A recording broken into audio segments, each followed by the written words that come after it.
नमस्कार मंडळी, तुम्ही पाहताय सत्यवाणी न्यूज. मुंबईत आता निवडणुकांचं वारं वाहत आहे. दोन ठाकरे बंधू एकत्र आले आहेत. लवकरच त्यांच्या संयुक्त सभासुद्धा होणार आहेत आणि शेवटची सभा शिवतीर्थ शिवाजी पार्क येथे होणार आहे.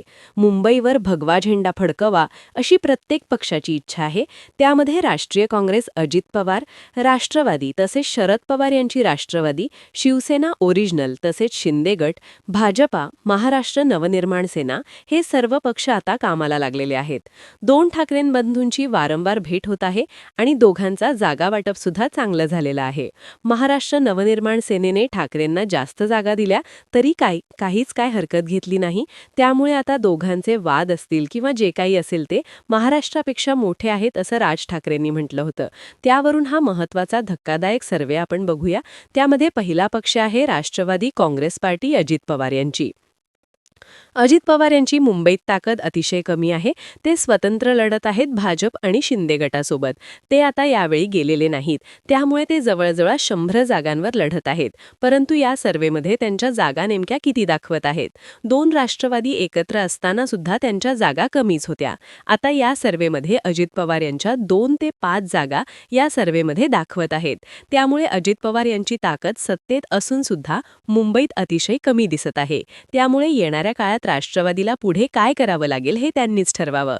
त्यानंतर पुढील महत्त्वाचा पक्ष आहे राष्ट्रवादी काँग्रेस पार्टी शरद पवार गट. ज्यावेळी मुंबईत निवडणुका होतात त्यावेळी राष्ट्रवादी काँग्रेस पार्टी ही अतिशय कमी जागा लढते आणि यावेळी ती ठाकरेंच्या सोबत आहे.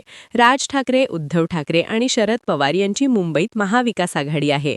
त्यामुळे शरद पवार यांना या सर्वेमध्ये नेमक्या किती जागा मिळतात आणि सर्वेमध्ये ते एकत्र लढल्याने त्यांना फायदा होतो की पुढे काय निर्णय होतो याकडे सुद्धा लक्ष लागलेलं आहे. त्यामुळे शरद पवार यांना या सर्वेमध्ये नेमक्या किती जागा मिळणार आहेत हे आपण बघूया. शरद पवार यांना यामध्ये 17 ते 23 जागा म्हणजे अतिशय कमी जागा काँग्रेसला मिळत आहेत. एकेकाळी त्यांचा मुंबईवर विरोधी पक्षनेता असायचा, परंतु यावेळी 17 ते 23 जागा यामध्ये दिसत आहेत. ते महाविकास आघाडी सोडून वंचित सोबत गेल्याने हे चित्र आहे का असा प्रश्न निर्माण झालेला आहे. त्यानंतर पुढील पक्ष आहे भारतीय जनता पार्टी. भारतीय जनता पार्टीने मुंबई जिंकण्यासाठी कसून कंबर कसलेली आहे. अनेक वेळा त्यांना केंद्रात राज्यात सत्ता आली, परंतु मुंबईत त्यांची सत्ता आलेली नाही. ही त्यांची सहल आता त्यांना भरून काढायची आहे. परंतु समोर 2 ठाकरे ब्रँड असल्याने आता ते सुद्धा अवघड दिसत आहे. परंतु या सर्वेमध्ये देवेंद्र फडणवीस यांच्या नेतृत्वात त्यांना नेमक्या किती जागा मिळतात? कारण त्यांच्यासोबत एकनाथ शिंदे यांच्या शिंदे गट म्हणजे शिंदेंची शिवसेना आहे. त्यामुळे मराठी माणसाची मतं त्यांना मिळतात का याकडे सुद्धा लक्ष लागलेलं आहे. त्यामुळे मुंबईत पुन्हा एकदा सत्ता आपली यावी असं जे काही देवेंद्र फडणवीस यांना वाटतं. केंद्रात आहे, राज्यात आहे, पण मुंबईत नाही. त्यामुळे ते अतिशय काही दिवसापासूनच काम करत आहेत. नरेंद्र मोदी, अमित शहा यांच्या सुद्धा सभा ते घेणार आहेत. त्यामुळे आता येणाऱ्या काळात त्यांच्या नेमक्या किती जागा येतील या सर्वेमध्ये बघणार आहोत. भाजपच्या 58 ते 66 जागा म्हणजे गेल्यावेळी 82 जागांवर असलेली भाजपा यावेळी कमी झालेली दिसत आहे. शिवसेनेची केलेली 2दा फूट, त्यामुळे भाजपावर मराठी माणूस हा अतिशय चिडलेला दिसत आहे. त्यामुळेच त्यांच्या जागा कमी आलेला दिसत आहेत. त्यानंतर भाजपाचा सहयोगी पक्ष शिंदे गट. शिंदे गटाच्या नेमक्या किती जागा येतील याकडे लक्ष लागलेले असताना त्यांनी 90 जागा या भाजपाकडून घेतलेल्या आहेत. त्यामुळे जे काही ते म्हणतात की ओरिजिनल आमची शिवसेना आहे, परंतु त्यांनी कमी जागा घेतल्याने ठाकरेंचीच ओरिजिनल शिवसेना आहे याकडे जे काही लक्ष लागलेलं आहे. त्यामुळे भाजपाने त्यांना 90 जागा देऊन त्या सर्वेमध्ये नेमक्या त्यांच्या किती जागा येतील? कारण भाजपाच्या 58 ते 66 जागा दाखवत आहे, परंतु एकनाथ शिंदे यांना 90 जागा देऊन दोघांचं जे काही राजकीय खच्चीकरण भाजपाने केलेलं दिसत आहे. त्यामुळे आता एकनाथ शिंदे यांना मराठी माणूस मतदान करतो की ठाकरेंना करतो याकडे लक्ष लागलेलं आहे. त्यामध्ये या सर्वेमध्ये शिंदेंच्या शिवसेनेला 11 ते 16 म्हणजे जवळजवळ 50 ते 55 माजी नगरसेवकांनी प्रवेश करून सुद्धा 11 ते 16 जागांवरच शिंदेंच्या शिंदे गटाला यामध्ये जे काही स्थान मिळत आहे. त्यामुळे येणाऱ्या काळात आता शिंदेंची शिवसेना पुढे काय निर्णय घेते याकडे लक्ष लागलेलं आहे. त्यानंतर त्यानंतर महत्त्वाचा पक्ष आहे शिवसेना, उद्धव ठाकरेंची शिवसेना. पुन्हा एकदा मराठी माणसाचा महापौर मुंबईवर बसवा यासाठी मराठी मुद्द्यावर सगळीकडेच प्रचार करत असताना सोबत राज ठाकरे यांची महाराष्ट्र नवनिर्माण सेना सुद्धा आहे. त्यामुळे दोघांच्या सहकार्याने पुन्हा एकदा मराठी माणसाचा भगवा झेंडा फडकतो का याकडे लक्ष लागलेलं आहे. त्यामुळे या सर्व्हेमध्ये उद्धव ठाकरे यांना नेमक्या किती जागा मिळतील याकडे लक्ष लागलेलं आहे. असताना अमित शहा, नरेंद्र मोदी यांच्या सुद्धा त्यांच्या विरोधात सभा होणार आहे. त्यामुळे ज्या सभा त्या होतील त्याचे जे काही राजकारण सध्या चालू आहे त्यामुळे मराठी माणूस उद्धव ठाकरे आणि राज ठाकरे यांच्यासोबत उभा राहील असं दिसतं. त्यामुळे सर्व्हेमध्ये उद्धव ठाकरेंना जास्त जागा मिळतात.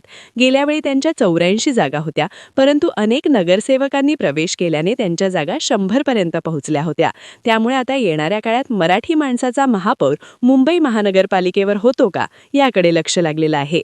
त्यामुळे या सर्व्हेमध्ये त्यांना 71 ते 76 म्हणजे अतिशय चांगल्या जागा मिळताना यामध्ये दिसत आहेत. शिवसेना ठाकरे यांची 160च्या जागा 160 ते 163 जागा लढवत आहे. त्यामुळे अतिशय चांगला आकडा उद्धव ठाकरेंनी नवीन पक्ष, नवीन चिन्ह असताना मिळवलेला दिसत आहे. त्यामुळे एकनाथ शिंदे यांच्यापेक्षा कितीतरी जागा त्यांनी चांगल्या निवडून आणलेल्या या सर्व्हेमध्ये दिसत आहे. त्यामुळे ते सत्तेजवळ पोहोचतात का ते आपण बघणार आहोत. त्यामध्ये महाराष्ट्र नवनिर्माण सेना यांचा या सर्व्हेमध्ये नेमक्या किती जागा मिळतील याकडे सुद्धा आपण बघणार आहोत. उद्धव ठाकरे यांच्या जवळजवळ 80 जागा येत आहेत. सत्तेसाठी 113 ते 114 जागा लागतात. त्यामुळे महाराष्ट्र नवनिर्माण सेना आणि काँग्रेस किंवा राष्ट्रवादी यांच्या ज्या जागा असतील त्यामध्ये एकत्रीकरण करून पुन्हा एकदा भगवा झेंडा फडकेल का याकडे सुद्धा लक्ष लागलेलं आहे. त्यामुळे महाराष्ट्र नवनिर्माण सेना या सर्व्हेमध्ये किती मजल मारते. सध्या महाराष्ट्र नवनिर्माण सेना हे 53 जागा लढताना दिसत आहे.